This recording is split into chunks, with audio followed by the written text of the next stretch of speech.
오늘 이 등불을 들고 사람을 찾으시는 하나님이라는 제목으로 말씀을 나눌 때에 우리에게 깨닫는 은혜가 있기를 바랍니다. 여기서 하나님이 등불을 들고 사람을 찾는다 그랬는데 어떤 사람을 찾고 계시는지 오늘 말씀을 통해 한번 한번 알아보시길 바랍니다. 우리가 사실 여기서 하나님이 긍정적인 의미로서 사람을 찾는 것이 아니라 이미 이 결론부터 말씀을 드리자면 하나님이 이 등불을 들고 찾으시는 사람들은 이 유다와 이스라엘을 더럽히는 찌꺼기와 같은 사람들입니다. 그래서 그 사람들을 하나하나 다 찾아서 하나님께서 벌하실 것이다 라고 스바냐 선지자는 오늘 말하고 있는 것이죠.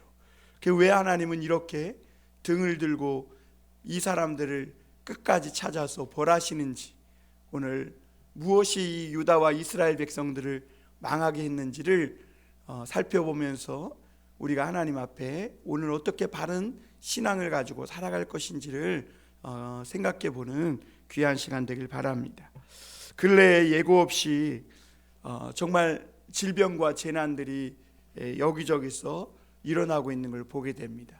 화산이 폭발하는가 하면 지진이 일어나기도 하고, 그리고 전쟁과 처처의 기근과 종말의 때에 있을 것이라고 마태복음 24장에서 예수님이 말씀하셨던 그런 일들이 일어나서 수많은 사람들이 희생되고 목숨을 잃는 것을 보게 됩니다. 여러분, 하나님은요 우리가 다 알 수 없는 이런 재앙들을 통해서 인류의 죄와 인류의 교만을, 인간의 교만을 경고하시고 있는 것입니다. 그리고 이 세상의 주인은 인간이 아니라 하나님이심을 은연중에 선포하고 계신 것이죠.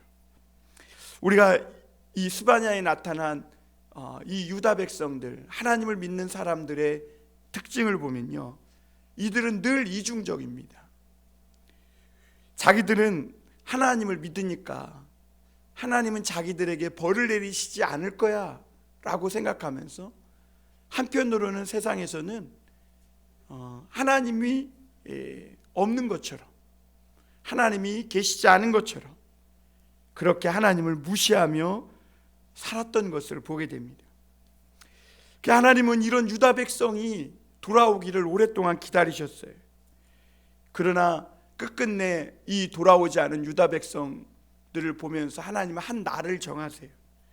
그리고 그 날에 재앙을 내리시는데 하나님은 그 날을 여호와의 날이라고 부르고 있습니다.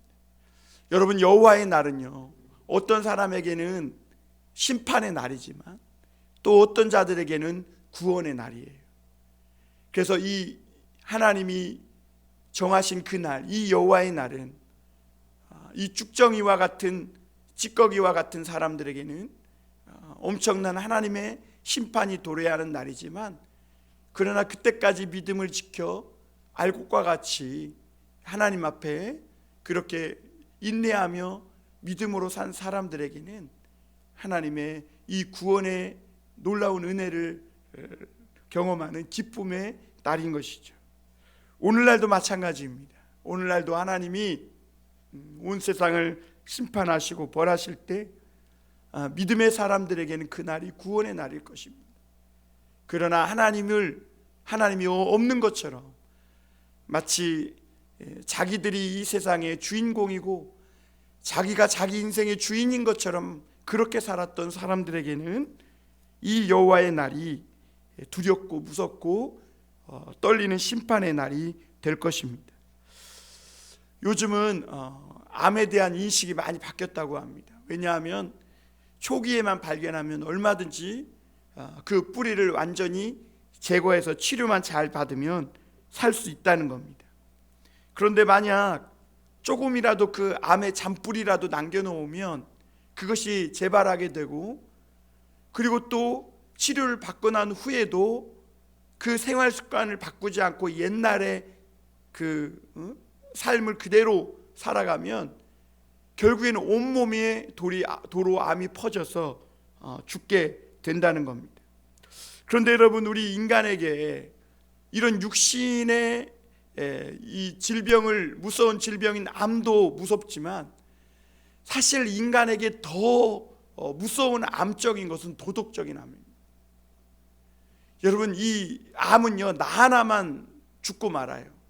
그러나 이 인간의 영혼과 정신을 썩게 만드는 이 도덕적인 암은 나뿐만 아니라 우리 가정과 교회와 온 사회를 완전히 무너뜨리는 아주 무서운 그런 질병이 되는 것입니다. 여러분, 이 도덕적인 이 무서운 암이 왜 발병하는가? 우상숭배입니다. 유다 백성들에게 이 무서운 암과 같은 것이 있었는데 그것이 우상숭배인데요, 이 우상숭배가요, 사회의 모든 도덕적인 암처럼, 독버섯처럼 퍼지는 겁니다. 하나님을 아주 그 하찮은 신 중에 하나 정도로 떨어뜨리고, 하나님을 마치 듣지도 못하고 말하지도 못하고, 우리가 무언가 기도해도 응답하실 수 있는 능력도 없는 이런 돌이나 나무로 깎아 만든 우상으로 이 격화시켰을 때, 그때 그 사람들에게 나타나는 특징이 뭐냐면 부정과 부패와 그리고 온갖 도덕적인 불의와 이런 거짓과 모든 악한 것들이 거기서부터 나오는 겁니다. 그래서 이 하나님은 히스기야 왕 때 이 히스기야를 통해서 이 유다 사회 안에 부흥과 개혁을 일으켰습니다. 그런데 히스기야가 하나님의 큰 능력을 경험하고 체험하고 뭐 병도 치료받고 15년을 더 살기도 하고 그랬지만, 이 유다를 썩게 만드는 이 우상숭배, 이 암적인 존재를 완전히 제거하지 못한 거예요. 그러니까 므낫세 때 가가지고, 그 아들 므낫세 때 가가지고 모든 것을 다 없애고 도로 이 우상이 가득한 그런 유다 땅으로 변질시켜 도로 되돌려 놓고 만 겁니다. 그러니까 하나님은요, 이 요시야 왕을 통해 마지막 부흥의 불꽃을 주세요. 그런데 희한하게 이 요시야를 통해서 하나님은 그 부흥의 불꽃을 일으키시고 이 유다 사회를 개혁하는데, 이상하게 그 부흥이 막 활활 불타올라서 이 유다 사회를 완전히 뒤집어 엎어 그 밑바닥까지 완전히 찌꺼기까지 다 정결케 해야 되는데 그렇게 못한 거예요. 왜 그러냐면 그 당시에 이 요시야 왕을 귀히 여기지 않는 사람들이 있었는데, 그들이 귀족들이고 왕족들이고 힘 있는 자들이었어요. 그러다 보니까 결국에는 이 요시야 왕 때 일어났던 이 부흥의 불이 마지막 부흥의 불이 되었고, 그리고 그 불씨가 꺼지면서 유다는 급속히 멸망하고 마는 것을 보게 됩니다. 여러분, 우리 사람은요, 예수 그리스도를 믿어도 죄인이에요. 그래서 죄의 뿌리를 완전히 뿌리 뽑지 못합니다. 그러면 어떻게 우리가 이 죄와 맞서 싸워 이길 수 있는가? 우리 안에 이 신앙의 불, 이 믿음의 불이 꺼지지 않도록 해야 합니다. 이 불을 중요하게 여겨야 됩니다. 이 신앙의 불이 꺼지지 않도록 이 세상의 어떤 것보다 소중히 여기며 살아갈 때, 그때 우리를 멸망으로 이끌고 가는 이 죄로부터 승리할 수 있는 능력이 거기서부터 나오는 거죠. 오늘 이 스바냐는 이렇게 하나님의 사랑과 은혜와 자비를 많이 경험하고도 멸망할 수밖에 없었던 이 예루살렘의 속사정을 이렇게 털어놓는 것을 볼 수가 있는데요, 먼저는 이 재앙의 날이 예고 없이 닥쳐온다는 겁니다. 세상에는요, 정말 이 재앙의 날이 예고 없이 닥쳐옵니다. 예고를 하고 닥쳐오면 이게 재앙이 아니겠죠. 대비할 수 있겠죠. 그러나 이 여호와의 날과 같이 세상에 이 재난과 큰 사건 사고가 일어나는 이런 재앙의 날이 예고 없이 일어나서 많은 사람들에게 생명을 빼앗는 것을 보게 됩니다. 그런데 여러분, 우리가 알아야 될 것은 이런 일들이 우리가 참 인정하기 싫지만 하나님의 허락 없이 일어나는 일은 아니라는 겁니다. 성경을 보면 참새 한 마리도 하나님이 허락지 아니하시면 땅에 떨어지지 않는다 그랬거든요. 하물며 참새보다 비교할 수 없이 귀한 수많은 생명들이, 인간의 목숨이, 이렇게 수많은 목숨이 죽는데 하나님 모르게 죽을 수는 없다는 거죠. 이런 일들이 하나님 모르게 일어나지는 않는다는 겁니다. 우리가 욥기서를 봐도 욥 한 사람에게, 그리고 그의 가정에 일어난 환난과 큰 재앙을 보면, 물론 사탄이 가져다 주긴 하지만, 그러나 이 모든 것이 하나님의 주권하에, 허락하에 일어나는 걸 보게 됩니다.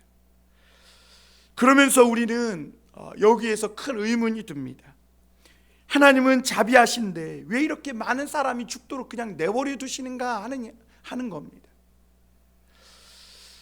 그래서 여러분, 옛날에 어떤 한 신학자는 구약 성경을 믿지 않았어요. 왜냐하면 구약 성경의 하나님과 신약 성경의 하나님이 다르다는 거예요. 구약 성경의 하나님은 심판의 하나님이고, 신약 성경의 하나님은 사랑의 하나님이라 다른 하나님으로 보고, 구약 성경을 마치 성경이 아닌 것처럼 이렇게 했는데, 이 잘못된 신앙이죠. 여러분, 하나님은 많은 사람을 죽이기 위해 재앙을 일으키는 게 아니죠.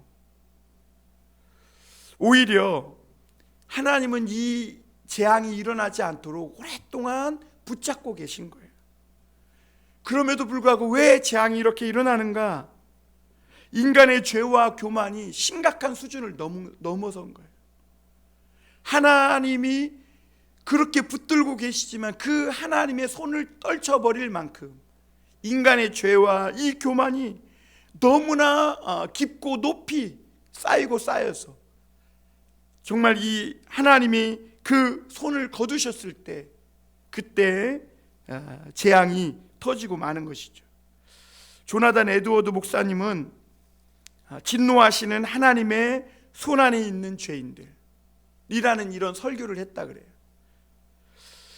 그러니까 이 밑에 막 지옥불이 활활 타고 있는 거예요. 그런데 하나님이 그 위에서 막 죄인들을 떠받치고 있는 거예요. 이 지옥불을 막으면서 그 온갖 뜨거움을 다 참으시면서 하나님이 그 손 안에 이 죄인들을 붙잡고 계신 것이죠. 그런데 인간은 그것을 알지도 못하고 제발 막 그 하나님 손 좀 놔달라고, 우리 마음대로 살게 해달라고 하면서 막 이 교만과 이 죄악으로 하나님을 막 어떻게 해서든지 벗어나려고, 하나님의 손에서 벗어나려고 몸부림치고 있다는 거죠. 그래서 결국에는, 그럼에도 불구하고 하나님은 그 손을 놓지 못하고 견디고 계시다가, 결국에는 인간의 그 죄악으로 인해 하나님의 손을 놓는 순간, 결국에 모든 이 죄인들이 즉시 지옥으로 떨어지고 만다는 것입니다. 사람들은 세상이 안정되고, 그리고 우리가 돈도 많이 벌고 좋은 집도 사고 좋은 차도 사고 그러면 영원히 행복하게 이렇게 잘 살 수 있을 것처럼 생각합니다. 그러나 여러분, 세상은 그렇게 평화로운 곳이 아니라는 거죠. 우리가 오늘 누리고 있는 이 평화가 언제 어느 날 갑자기 깨질지 몰라요. 저 우크라이나 땅에 어느 날 갑자기 하늘이 갈라지면서 포탄이 떨어져서 집이 부서지고 그동안에 당연하게 여겨왔던 일상이 깨어지는 것처럼, 오늘날 우리가 살아가는 이 세상이 그렇게 안전한 세상이 아니라는 거예요.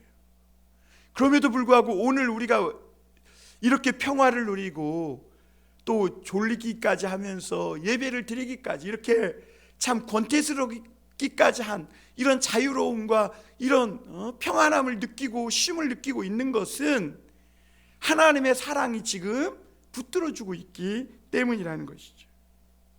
하나님이 이 세상을 붙들고 있고 우리 삶을 붙들고 있으니까 평화로운 것이지. 여러분, 욥기서를 보세요. 하나님이 붙들고 있는 그 손을 한 번만 잠깐 놓으니까, 하나님의 그 울타리가, 하나님이 쳐줬던 울타리가 조금만 거두어지니까 그 축복받았던 욥의 가정에 엄청난 재앙이 막 물이 그 배 안으로, 구멍난 배 안으로 몰려오듯이 엄청난 그 재앙과 고난과 환난이 몰려 들어오는 것을 보게 됩니다. 그래서 오늘 스바냐는 7절에 보면 주 여호와 앞에서 잠잠할지어다 이렇게 말해요. 왜 잠잠하냐? 여호와의 날이 가까웠다니. 떠들지 말라는 거예요. 건방진 소리 하지 말라는 거예요. 그런데 유다 백성은요, 자기들이 지금까지 유다가 이렇게 잘 살고 발전한 것이 다 자기들의 공로라고 큰 소리 치고 있던 거예요. 그래서 이제는 하나님의 말씀만 붙잡고 고리타분하게 살지 말고 이제는 문을 더 활짝 열고 개방해서 이방의 좋은 것들을 좀 받아들이자는 것이죠. 그런데 하나님은 유다가 얼마나 빨리 다른 나라처럼, 다른 사람들처럼 빨리 성공하고 발전하고 잘 살게 되느냐, 여기에 초점이 맞춰져 있는 게 아니라 오히려 서로 하나님은 형제처럼 사랑하고 너희 안에, 너희 마음 안에 하나님만, 하나님 외에 다른 신을 두지 말고 하나님만 섬기라는 이 두 가지를 지키며 살라고 하신 거죠. 그러니까 하나님은 그게 더 중요하다는 거예요. 우리가 얼마나 막 배부르며 편하며 잘 먹고 잘 사냐, 이게 중요한 게 아니라 너희 안에 오직 하나님만 섬기며 형제들을, 이웃들을 너희 자신과 같이, 너희 몸과 같이 사랑하며 사느냐, 이게 훨씬 더 중요하다는 거예요. 여러분, 사실 유다도 이 가나안 땅에 살면서 처음부터 우상 숭배를 한 건 아니에요. 그냥 세상 사람들을 보면서 좋으니까 조금씩 교류를 한 거예요. 그런데 점점 이방의 이런 문화와 간습이 그대로 유다 안으로 들어왔고, 그러다 보니까 자기도 모르는 사이에 유다는 하나님의 말씀을 속에 나타난 하나님의 그런 사랑, 온정을 가지고 사는 것보다는 빨리 무언가를 이루어서 성공하는 것이 중요하다, 이런 생각을 하게 된 거죠. 그리고 우리가 하나님의 사랑을 가지고 능력도 없고 힘도 없고 약한 사람들을 다 붙잡고 데리고 도우며 사는 것은 오히려 우리가 발전하는데 발목을 잡히는 것이다, 이런 생각을 하게 된 거예요. 여러분, 이런 생각이요, 히틀러 같은 독재자들, 악한 사람들의 생각이죠. 히틀러가요, 그 독일 안에 유대인들만 학살한 게 아닙니다. 독일인도 학살했거든요. 근데 독일인들 중에서도 누구를 학살했냐면 장애인들, 그리고 힘없고 나약한 노인들. 그러니까 국가 사업 발전에 저해가 되고 국가의 어떤 돈을, 어떤 성장을 가로막는 요소로 그런 나약하고 힘없는 무능력한 사람들이다라고 생각해서 병든 사람, 장애인들, 약한 사람들, 무식한 사람들, 이런 사람들 다 잡아 죽인 겁니다. 여러분, 이것이 이 독재자들, 하나님을 대적하는 악한 생각들이에요. 근데 그 당시 유다가 그랬다는 거예요. 여러분, 교회는 약한 자를 중심에 두고 살아갑니다. 그래서 교회에서는요, 초신자나 약한 자가 중심이 돼요. 마치 가정에서 아프고 누군가가 장애가 있으면 그 자식이 중심이 되듯이 교회도 그래요. 그런데 어느 날 하나님의 큰 교회와 같은 이 유다 백성에게 그 온정주의, 그 하나님의 사랑을 버리고 그런 사람들 때문에 우리가 발전하지 못한다고 생각해서 서로 경쟁하고 서로 약육강식의 이런 적자생존의 원리를 끌어들여서 성장과 발전을 꾀하는 이런 논리를 받아들인 겁니다. 그러자 이 유다 안에는 겉으로 볼 때 굉장히 발전하고 정말 므낫세 왕 때요, 유다가 정말 잘 살았어요. 모든 사람이 다 스마트폰 들고 다녔고 막 좋은 집에 좋은 차에. 그리고 그들은 대단한 일을 했다고 막 큰 소리치며 자기의 업적을, 공로를 과시하고 있었어요. 그러나 하나님은 그런 사람들 앞에 잠잠하라. 너희 앞에 곧 여호와의 날, 심판의 날이 도래할 것이라는 것. 왜냐하면 그들은 하나님의 말씀에 순종하는 것이 비효율적이라고 생각했어요. 그런데 말씀 운동이 일어나 이 백성들 안에 신앙의 불이 붙으면 사실 돈으로 무언가 세상에서 발전하고 성공하면서 얻을 수 있는 이런 것으로는 살 수 없고 바꿀 수 없는 놀라운 하나님의 더 큰 축복이 하나님의 말씀을 순종하며 살아가는 그것에 있는 거죠. 하나님은 그래서 오늘 이 7절 후반절에 보면 여호와께서 희생을 준비하고 그가 청할 자들을 구별하셨습니다 이렇게 말해요. 한날을 하나님이 정하시고 이제 제사를 드리는데, 여러분 이스라엘 백성들은요 무슨 화목제를 드리거나 그러면 사람들을 초청해요. 그래서 제사를 드리거든요. 그러니까 하나님은 오늘 그런 희생 제사를 드리겠다는 거예요. 그런데 이 희생 제사의 제물이 소나 양이 아니라 유다 백성들 그들 자신이었고, 그리고 손님이 누구냐? 공중의 새와 들짐승이라는 거예요.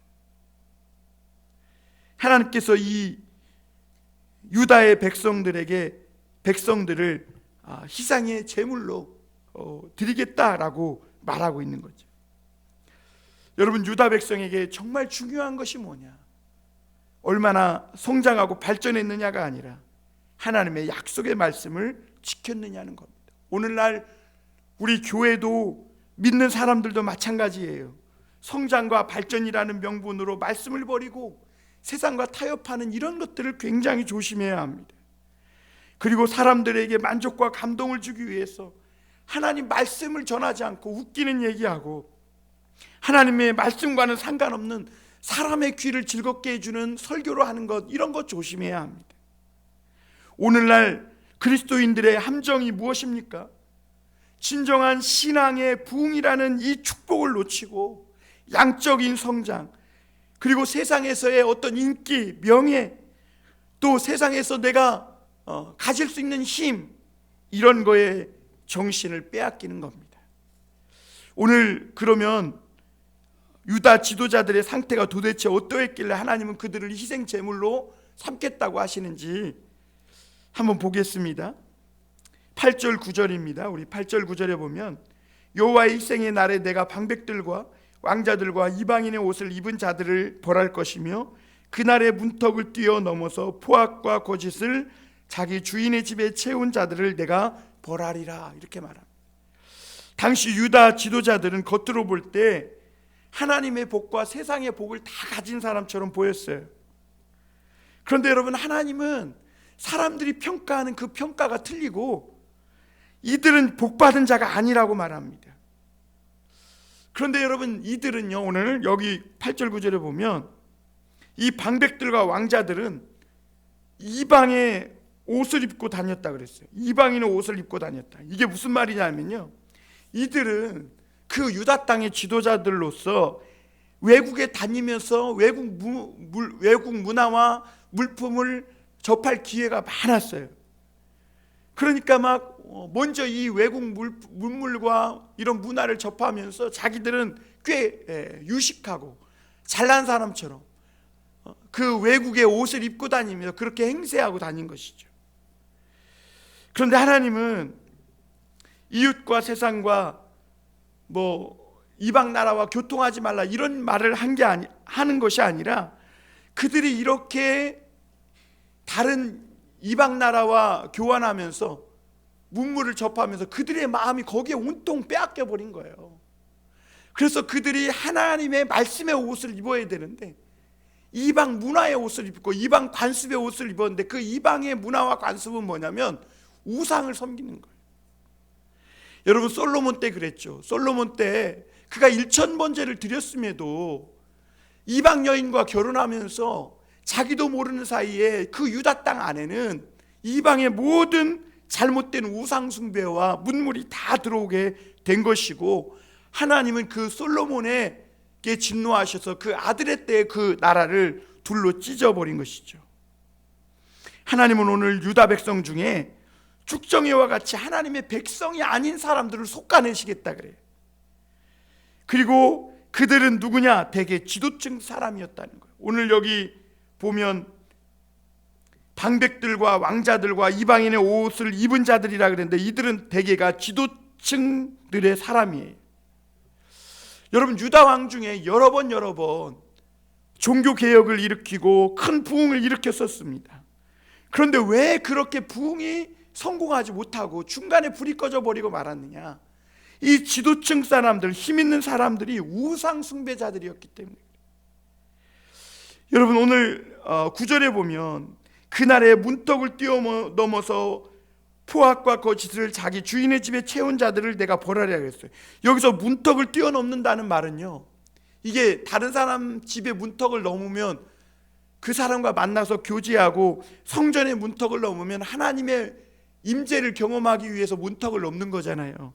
그런데 오늘 여기에 유다 백성들은 이웃의 문턱을 넘는데 그 이웃에게 포악을 행하고 빼앗고 거짓을 행하기 위해 문턱을 넘었고, 그리고 성전 문턱을 넘는데 왜 성전 문턱을 넘느냐? 하나님을 만나고 예배하기 위해서 성전 문턱을 넘는 게 아니라 그저 사람을 만나고 자기의 어떤 욕심과 야망을 채우기 위해 성전만 뻔질나게 들락날락거리면서 하나님을 만나는 것보다는 이웃집을 도적질하고 하나님의 것을 도적질하기 위해 문턱을 넘는 사람들을 말하는 거예요. 여러분, 이러한 일들이 언제 있었냐면 사무엘 시대 때 홈리와 비느하스가 그랬어요. 그들은 뻔질나게 성전의 문턱을 넘으면서 하나님의 재물을 탈취하고 빼앗아 갔고, 그리고 성전에서 섬기는 여인들과 스캔들을 일으켜서 그래서 하나님의 영광을 가로막은 것들을 보게 됩니다. 여러분, 이 지도층들이 바로 이런 일들을 행하고 있었다는 것이죠. 그래서 하나님은 오늘 세 번째로 예루살렘에 곡소리가 날 것이다 그랬어요. 곡소리가. 여러분, 원래 예루살렘은 하나님의 사랑하는 도성이었고 이곳에서는 기쁨과 즐거움의 소리, 신랑이 화관을 쓰고 신부가 사모를 쓰는 그런 이 잔치집의 소리가 나야 정상이에요. 그런데 오늘 하나님은 이 예루살렘에 곡소리가 날 것이다 이렇게 말씀하세요. 오늘 10절 한번 보겠습니다. 나 여호와가 말하노라. 그날의 어문에서는 부르짖는 소리가, 제2구역에서는 울음소리가, 작은 산들에서는 무너지는 소리가 일어나리라.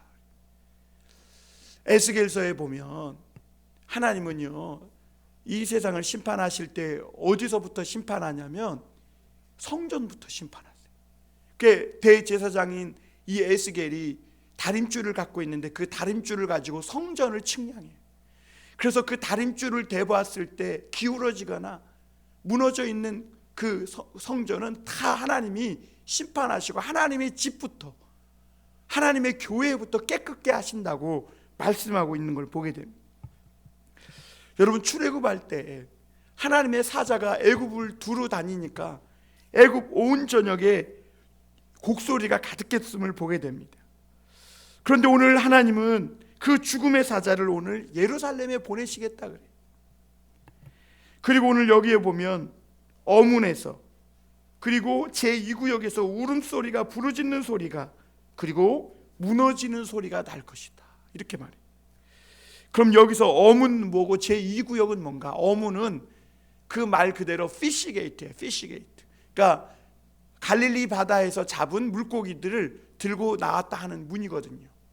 그런데 그 역대하 33장 14절에 보면 이 어문 근처에 이 유다 땅에 아주 높은 관직에 있는 사람들은요, 그 성을 특별히 더 높이 쌓고, 그리고 예루살렘 그 어문 근처에 자기들만의 세상을 건설했던 것을 보게 됩니다.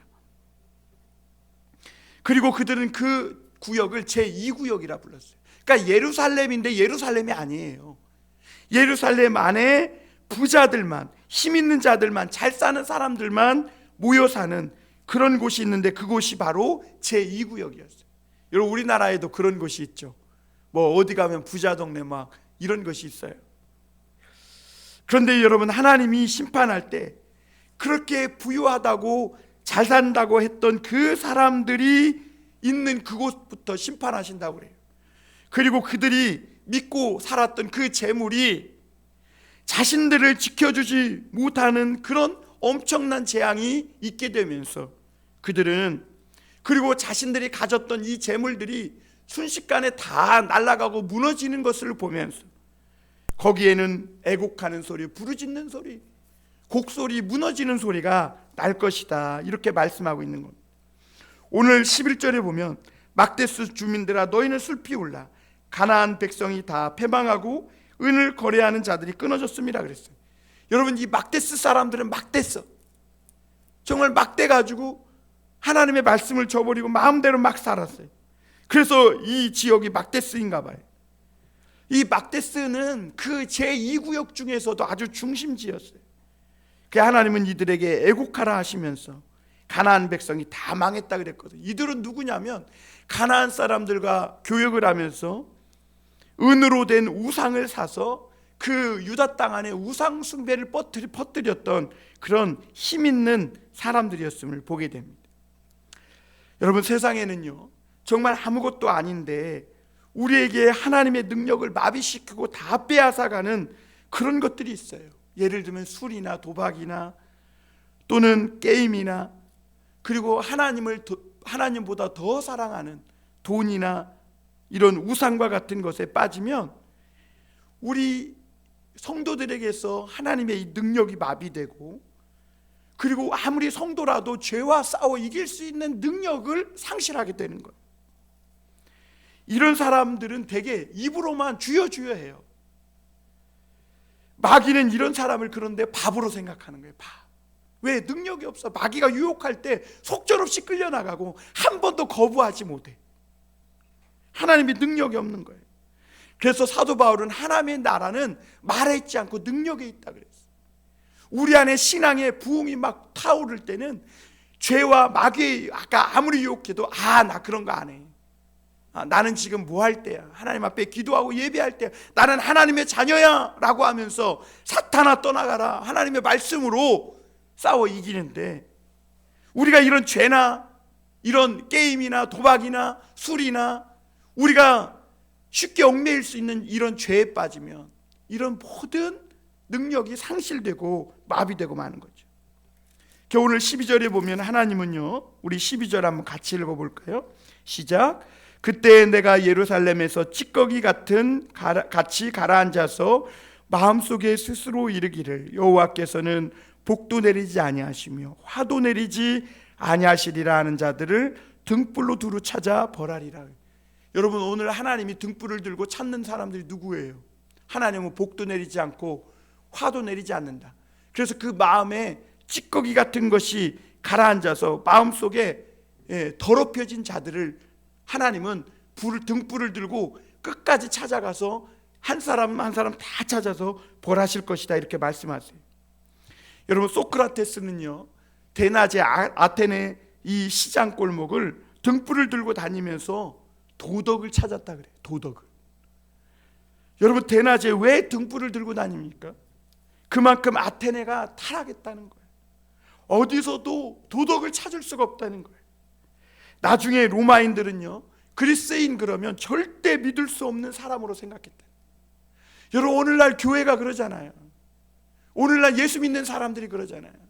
믿지 않는 사람들이 예수 믿는 사람 그러면 신뢰할 수 없는 사람, 교회 그러면 걱정스럽고 염려스러운 단체, 이렇게 생각한다. 오늘 말씀은 하나님께서 그래서 등불을 들고 무언가 찾고 계신데 바로 이렇게 예루살렘의 찌꺼기와 같이 하나님이 없는 것처럼 하나님을 무시하며 사는 이런 사람들을 찾는다는 것이죠. 여러분, 우리가 물탱크나 물병을 오래 쓰다 보면 거기에 나중에 보면 찌꺼기가 생겨요, 밑바닥에. 그런데 그걸 모르고 그걸 청소하지 않고 계속 쓰게 되면 전염병에 걸리게 되고 배탈이 나거나 병원에 응급실에 가야 하는 그런 질병에 걸리게 돼요. 여러분, 하나님은 이렇게 예루살렘을 여러 번 왕들을 통해 깨끗게 하시려고 했는데 마치 바닥에 눌러붙은 찌꺼기들처럼 그 마음의 찌꺼기가 가라앉아서 이스라엘을 더럽히는 자들이 있는데, 이들이 누구냐면 처세술에 능하고 돈으로 모든 일들을 막 재빨리 처리해요. 그래서 아무리 이것을 이 왕이 제거하려고 해도 제거되지 않고 그 밑바닥에 남아서 이스라엘 예루살렘을 더럽히는 사람들이, 하나님이 지금 이 찌꺼기를 제거하시는데 그냥 안 돼요. 그래서 불로 태우겠다고 하시는 겁니다. 여러분, 왜 사람들이 꼭 필요한 사람들이 아니라 찌꺼기 같은, 세상의 찌꺼기와 같이 오염시키는 이런 사람들이 되는가? 왜냐하면 자신이 찌꺼기인 줄 모르고 살기 때문에 그래요. 이미 그 마음 안에 세상의 찌꺼기가 쌓이고 쌓여서 자기가 먼지요 찌꺼기 같은 사람인 줄 모르고 사는 거예요. 그러면서 이들은 하나님이 화도 내리지 않고 복도 내리지 않는다는 겁니다. 이러면서 자랑하고 떠들어대요. 이런 사람들은 하나님이 없는 것처럼 하나님을 무시하며 살기 때문에 온갖 불의와 부도덕한 일, 뇌물을 주고 그렇게 부정한 일을 마음껏 행하며 사는 것이죠. 여러분, 이런 사람들은요, 부흥의 불꽃을 가로막는 사람들입니다. 그래서 자신도 불행하고 교회도 불행하고 세상도 불행하게 만드는 사람들이에요. 이런 찌꺼기 같은 사람들은 누구인가? 하나님 말씀을 붙들지 않고 당장의 이익과 명예와 세상의 유혹에만 빠져 사는 사람들입니다. 이러한 사람들은 하나님이 세상을 새롭게 한다는 것을 부정하고 하나님이 지금도 살아계셔서 이 세상을 움직이고 계신다는 것을 믿지 못하고 무시하고 살아가는 사람들입니다. 그래, 하나님은 그런 자들, 하나님을 우상과 같이 아주 낮은 그런 인간의 욕심이나 야망이나 채워주는 그런 신들처럼 아주 하나님을 땅바닥으로 끌어내린 이런 사람들을 하나하나 다 찾아 벌할 것이라고 합니다. 하나님이 주시는 이 벌도, 하나님이 주시는 복도 믿지 않는 교만함에 가득 찬 인간의 마음이 모든 재앙의 근원인 것입니다. 오늘날 교회가 하나님을 말도 못하고 듣지도 못하고 마치 세상에 있는 우상의 하나와 같이 만들어버린 게 누구냐? 교회고 성도들이에요. 성도들이 하나님을 믿는다고 하면서 마치 하나님은 우리가 말하는 것 못 듣는 것처럼 아무 말이나 다 하고 살아요. 성도들이 하나님을 믿는다고 하는 것 하지만 마치 우상의 하나처럼 하나님은 눈도 없고 귀도 없어서 말하지도 못하고 보지도 못하고 아무것도 행하시지 않는 마치 죽은 하나님처럼 그렇게 마음껏 온갖 죄를 다 저지르며 살아요. 그러니까 하나님이 그렇게 찌꺼기와 같이 살아가는 사람들을 등불을 들고 다 찾아서 갈라내고, 그래서 알곡과 쭉정이로 갈라내서 벌하시겠다고 말씀하는 겁니다. 그리고 하나님은 하나님을 우상처럼 땅바닥에 떨어뜨리며 사는 이런 사람들을 그들의 재물과 집이 노략당하고 황폐하게 될 것이다. 그래서 오늘 13절에 보면 뭐라고 합니까? 그들의 재물이 노략되며 그들의 집이 황폐할 것이라. 그들이 집을 건축하나 거기에 살지 못하며 포도원을 가꾸나 그 포도주를 마시지 못하리라. 여러분, 이들은 그동안 모든 것을 다 누리면서 살아가지고 하나님 없이도 잘 살 수 있을 것 같이 생각하는 사람들이에요. 그러나 하나님이 거두어 가시면 남는 것이 없다는 거예요. 여러분, 그 좋은 집을 사놓고도 거기서 못 살아. 그리고 포도밭을 갖고 놓고도 거기에 열매 하나 먹지 못한다는 것이죠. 왜냐하면 하나님이 거두어 가시면 남는 것이 없다는 겁니다. 그것이 오늘 스바냐가 오늘 우리에게 들려주는 말씀인 것이죠. 여러분, 오늘 우리 그리스도인들의 사명이 무엇인가? 하나님의 나의 삶에 정말 가시적으로 드러나도록 살아가는, 그러니까 하나님을 입증하는 삶을 살아야 되는 거예요. 여러분, 우리는 이런 것들을 율법주의라고 너무 터부시해 왔어요. 그러나 여러분, 오늘날 믿지 않는 세상 가운데 그리스도인들에게 필요한 것이 뭐냐? 우리가 예수님의 제자인 것처럼, 하나님을 믿는 사람들로서 하나님이 살아 계신 것처럼 우리가 하나님을 입증하는 삶을 사는 사람들이 더 많이 세상 가운데 나타나서 믿지 않는 사람들 가운데 하나님의 영광을 드러내며 살아가는 거예요. 여러분, 오늘도 우리가 세상의 찌꺼기와 같은 사람들이 아니라 하나님의 등불과 같은 사람들이 되어서 온 세상을 밝히고 또 어둡고 캄캄한 이 세상 한복판에 하나님을 무시하고 하나님이 없는 것처럼 살아가는 사람들에게 하나님은 살아계시다고, 지금도 세상을 변화시키시고 새롭게 하시고 죄인들을 부르시고 죄인들을 오늘 구원하시길 원하시는 사랑의 하나님으로 역사하고 계신다는 것을 나타내 보여주며 살아가는 하나님의 믿음의 사람들 다 되시기를 주님의 이름으로 축원합니다. 기도하겠습니다.